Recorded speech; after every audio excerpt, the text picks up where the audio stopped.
What's going on, everybody? My name is RagingRaptor and welcome to a new World of Tanks video. And today we have a look at everything we just got in 1.7, talking about these things. Holiday Ops.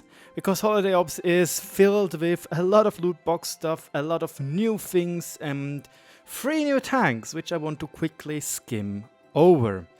And you can already see the animation right here, which you will get when you get this tank through the boxes. Object 703 version 2, the first dual-barreled tank in the game with the working double shot mechanic. The next new tank will be the German behemoth, the E-75TS, which went through 2 different iterations we are also going to have a quick look at. Then we got probably the strongest tier 8 medium tank in the game, also being in the loot boxes, the Progetto 46. One of those tanks which I personally despise fighting against because it's so very strong. And lastly, on tier 8 we will get the Su-140PM, the Russian pendant to the Scorpion G. However, it is still a very strong vehicle. But to those 4 tier 8 vehicles, there will also be some lower tier ones, but you will also get those 3D skins we are going to quickly have a look at as well. The Jack Beaster gets one, which in my opinion looks very cool. So does the normal E100. Apparently Wargaming wants to soothe us for not giving the E100 a proper buff, so it gets a very good looking 3D skin in my personal opinion. And then the Object 140 will get a 3D skin as well. We've just added tons of different stuffs to the tank and a new color scheme. Next up we have the Object 430 Unfair or Unbalanced, which also gets a new 3D skin, which in my personal opinion looks absolutely amazing. Also, we're going to have a look at in just a second. It will have different gun marks, it looks like. Then a tank Mailand, the German community contributor, will love to see getting a 3D skin, the T110E4, and it looks, in my opinion, amazing. Once again, Wargaming, or the person which did those 3D skins, did an amazing job. Seriously, this guy probably needs a raise in my personal opinion. AMX 13105 gets also one, which looks very interesting in my opinion. And on this one, I'm going to skip, so let's jump into the skins. The first one being the Object 430U. It's definitely one very interesting looking tank, and as you can see, it looks like Wargaming changed the looks of the gun mark of this vehicle. This is the Kelevra skin, and it also has a little bit of history, but I'm not going to go over it because I don't know, the video would get too long anyway. You can see the tank gets this added boxes in the back, which obviously do not count towards their armor scheme. It's just purely cosmetic. It gets not 1, not 2, but 3 additional machine guns added to its tank. And as you can see, it looks like the gun we have here, a Browning machine gun, another Browning, and this could be a Browning as well. However, I'm not entirely sure. I heard people calling it a Czechoslovakian gun, but I might also just have a little bit of a brain fart when it comes to the E-75TS skin, which apparently was not teased. But again, the Kelevra skin looks, in my opinion, very good, and once again, whoever did this skin is very good at his job. Next up is the Jack Panzer E100 skin called Das Panzerschiff, or Armored Ship, if you want to literally translate it. Same with this little word over here, Pech und Schwefel. I actually, misfortune, and I actually don't know what Schwefel is in English. I think it is sulfur or something in that regard. It looks very cool. It is really cool to see that Wargaming decided to add those I think those are night sight goggles, but I'm not entirely sure. You can also see a Panzerfaust on its side, a motorbike on its side. I actually don't know if this was a real design. I probably was.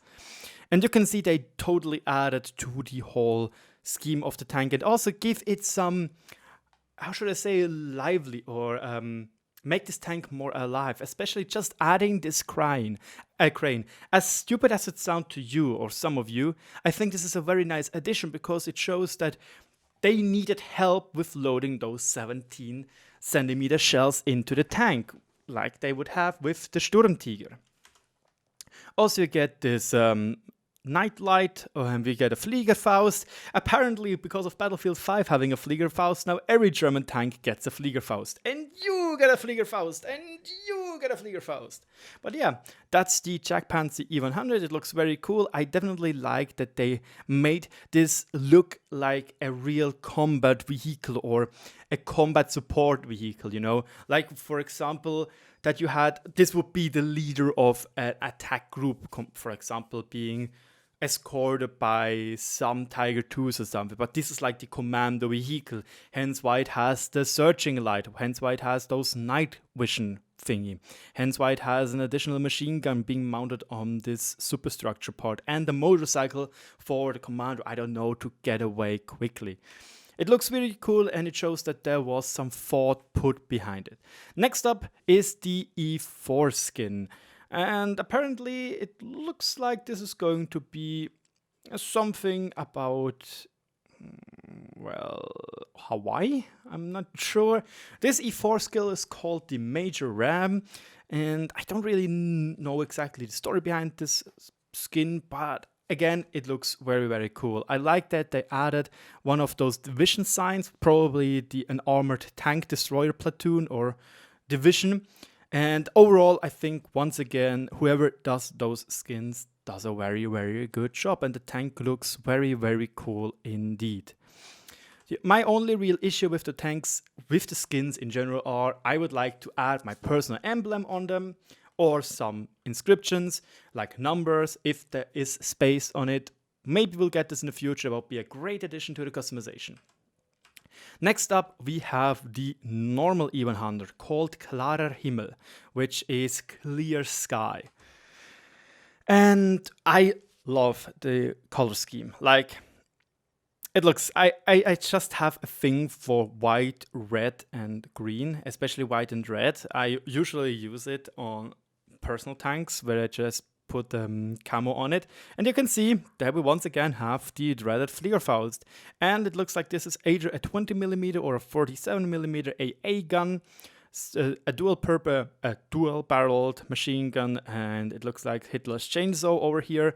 And once again, it looks amazing. Like, as mentioned before, where the Jagdpanzer E-100 would be like the first, or the chief, the commander in charge of a platoon, this would be like one of those support vehicles. It looks like this and looks very, very cool. Also, one thing I absolutely adore, and I would really love to see on the E100, on the normal one, even though it's absolutely useless, is the ladder. As stupid as it sounds, it makes it more believable, because, let's be honest, how would you get onto the turret anyway? We don't have any scale on those tanks, really. So having a ladder gives those tanks a lot more scale, as you can imagine that your crew member have to get up on this tank somehow. I don't know, what are those? Truck balls? Truck nuts? Gosh darn it, please no truck nuts, okay? Nevertheless, it looks very, very cool, and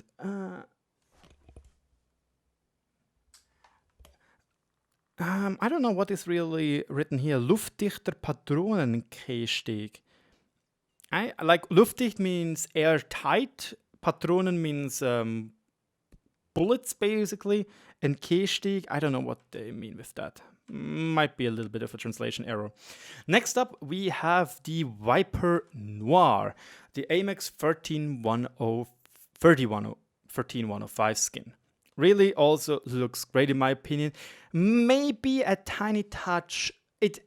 The other ones look like there was much more thought put into it. Like the color scheme looked much, much different in the previous shown skins.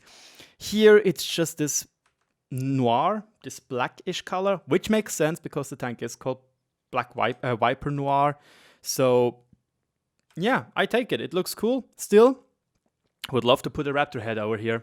Would be very, very cool. Next up is Skemet, which is, if I'm not mistaken, a tank going towards Egyptian, Israeli, and I'm not entirely sure what they wanted to go for.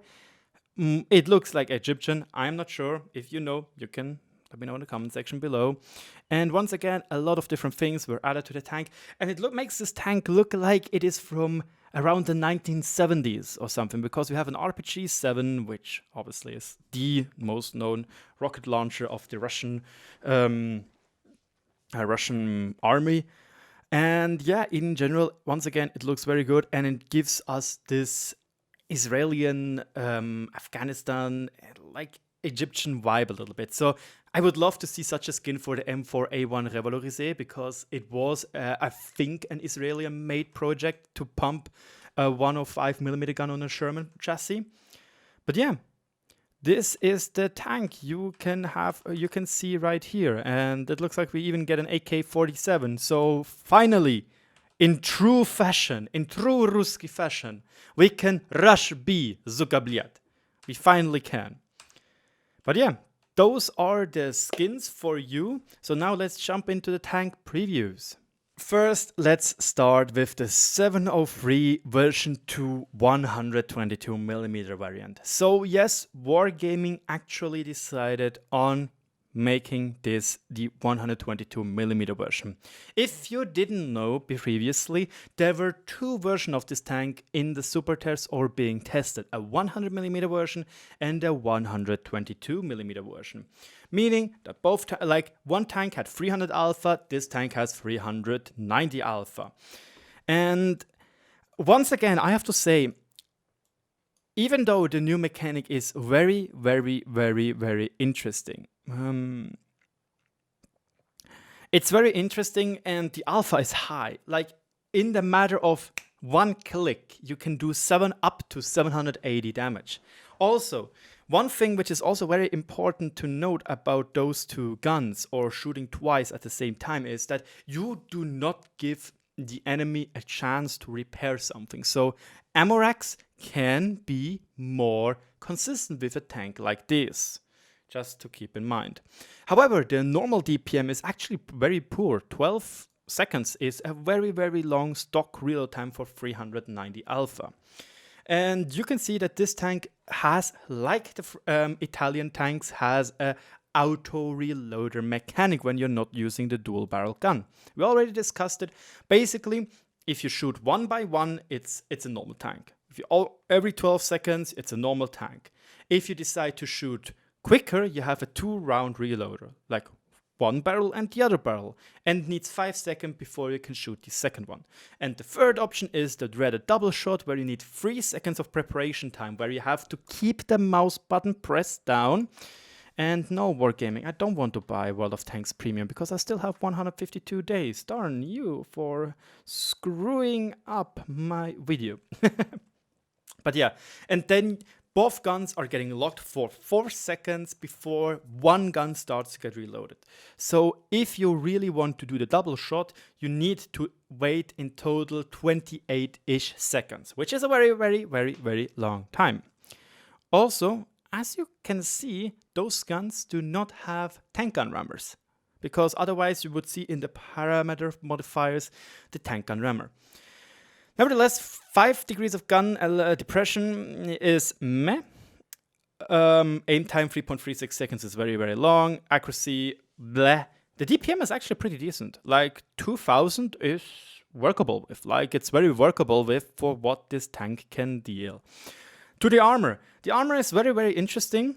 I heard in the forums that this tank has very weak turret armor, which is not the case. You have to get your source from RagingRaptor, because there I can show you. 140mm of upper front plate armor, which is, yes, it is not as goodly shaped, but it's still very strong. Lower plate, very weak, so you have to hide this lower plate. The turret roof is actually strong. It's 50mm thick. This means on tier 8, only the youuuu 152 is able to overmatch this plate. This part back here is 30mm thick, but then again, I have to say good luck hitting that.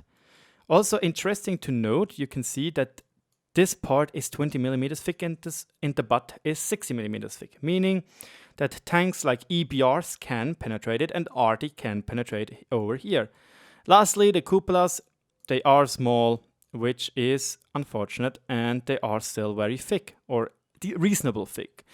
In the thickness range of the Renegade with 180 millimeters, just they are far, far smaller.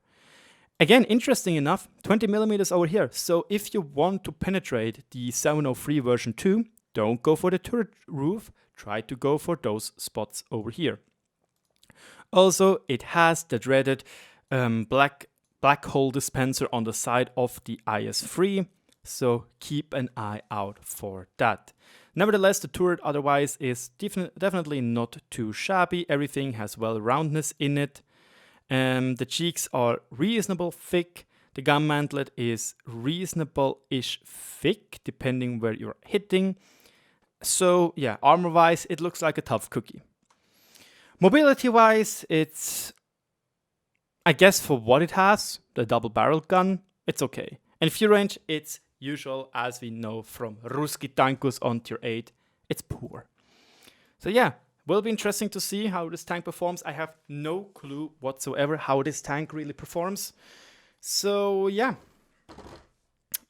I still don't like that Wargaming is selling this tank like this. I still don't like it. But then again, what can we do? I said my concerns, Wargaming ignores it, and they want to make an easy buck, probably. Now let's go on to the E-75TS. The E-75TS was already teased a long time ago, and it went through a very, very sharp turn in its idea or its proposed, how should we say, niche. It used to be very well armored, had 140 millimeters of upper front plate armor, was kind of sluggish, and had actually apparently a very accurate gun when it came to snapshotting. They changed it a little bit. It was already played countless times by Ikibu and Awesome Epic guys and other people on stream at Wargaming headquarters. And I even asked my German community contributor O'Hare what he thinks of the newer iteration of this vehicle. And he says, you definitely feel the better mobility. It's nice and it's definitely good for the current meta.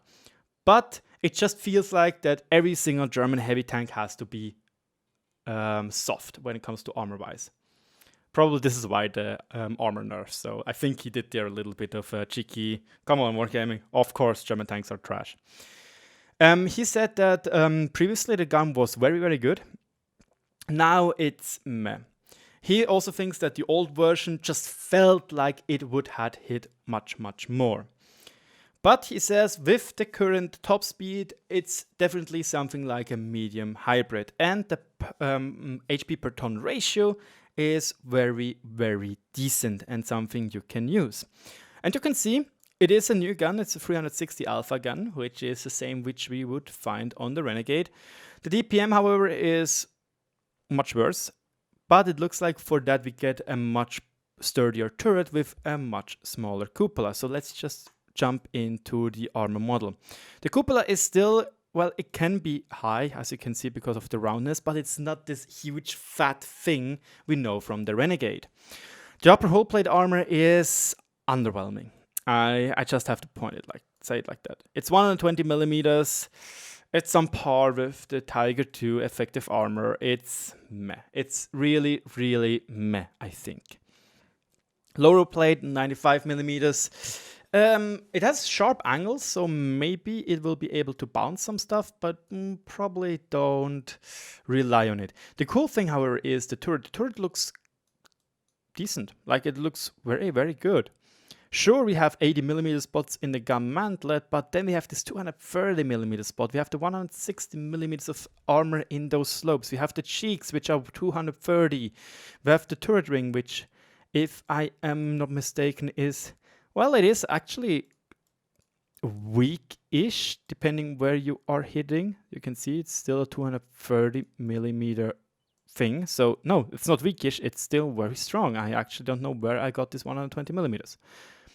It looks very strong, the turret at least, except for the cupolas, which are kind of weak-ish with 60mm and 140mm, but it's much smaller than what we know from the other tank. Lastly, one major weak spot are those goggly eyes or the rangefinders. The rangefinders are actually very weak, just 6mm thick, and behind them are 0mm of armor, so you have to watch out for those goggly eyes, because there you can penetrate rather easily frontally. Lastly, side skirts 5mm thick, side armor 80mm, and rear is also 80mm, and this part over here, as far as I know, shouldn't be part of the damage model. Might be just 40mm, which would be very awesome for French wheelie boys. So let's not hope for that, shall we? And the last tank, I actually forgot to look at its fuel range to just give you a real rundown of this vehicle. 390 meters, like the Bachatelion 12T MLE54, it's workable. With a good crew, you get up to 494 meters of fuel range. If you are deciding to use optics and vents, which I wouldn't recommend using on the heavies. I would recommend something like stabilizer, rammer, and optics. That is what I personally would I would give as a good example for what modules you should use on the E-75TS. So now we can jump to the last new tank, which will probably be the AM Chandron. The other tier 8 tanks I personally already did videos about, other people did videos about, and I don't really want to stay too long on this vehicle. It's a tier 2 wheelie boy. It looks okay. Like, the only impressive feature is its good HP per ton ratio and fast reverse speed. The issue is I actually have no clue how it will perform, because I basically never play low tiers. So we have to improvise a little bit. Penetration looks alright. Crew layout looks not so good because it's just two people, but it makes sense from earlier French designs. Gotta sneeze there. I also heard of people saying, oh boy, another French wheelie boy, which is going to kill another matchmaking spree. Actually, if you look at it, 50 kph forward, 30 kph backwards, and 31 HP per ton ratio.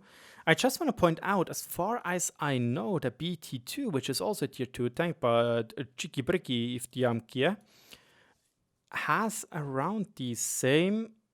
Wait, do I have it in the garage? Why do I have this tank in the garage? What? It actually has 55 kph top speed and an HP per ton ratio of 44. So this tank is actually much faster than the wheelie boy. And the base turret range, fuel range, is also the same. But yeah, this should be everything. My good, mighty long video. But this is everything we know which came in 1.7. And the tanks which we're going to get. I hope I'll be able to get the Object 703 and the E-75TS. The issue is it will most likely be up to chance, which I dislike. I really dislike this. Because it just means I have no chance to get it consistently, you know. So yeah, what do you think about the tanks? What do you think about the of the loot boxes? Let me know in the comment section below. If you are new to the channel, consider subscribing for more daily informations about World of Tanks and previews and other stuff like helpful guides and helpful replays. My name is RagingRaptor. Thank you so much for watching, and cheers.